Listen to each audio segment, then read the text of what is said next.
Во тек е евиденцијата на тутунопроизводителите од подрачното Министерство за земјоделство, шумарство и водостопанство, кое ги опфаќа општините Битола, Новаци и Могила. Велат дека очекуваат да бидат склучени 3500 договори, и исто како и претходните сезони. И оваа година во овој дел од Пелагонија ќе бидат засејани околу 1800 хектари со тутун.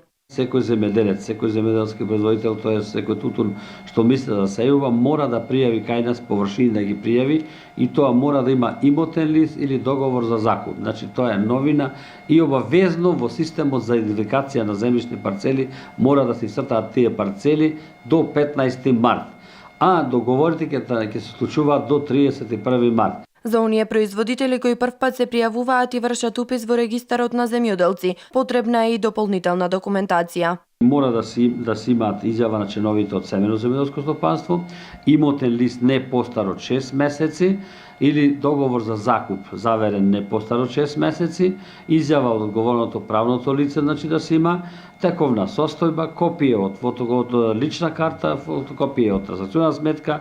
Така да сите овие начини што треба да се отворат документите за во фарм регистрот, исто така и за тутуно сега ќе важат истите документи. Србиновски исто така информираше дека со цел да ги обслужат сите земјоделци кои ќе се јават во нивните простории, подрачната единица на Министерството во Битола ќе работи во 2 смени. Ние подрачната единица, заради тоа да можеме да ги задоволиме потребите на земјоделците, воведовме 2 смени на некој начин, значи почнувајќи од 8 сатот, завршувајќи до 21 часов, а по потреба дури ќе работиме и во саботи, одредени саботи, затоа што ако има потреба за земјоделците да се обслужат, значи ќе работиме и саботите, зависи значи колкав ќе има прилив на земјоделци, мора да ги обслужиме земјоделците. Евиденцијата на тутунопроизводителите е со цел тие за своето производство да ги добијат и предвидените субвенции, а со тоа да го зголемат и своето производство.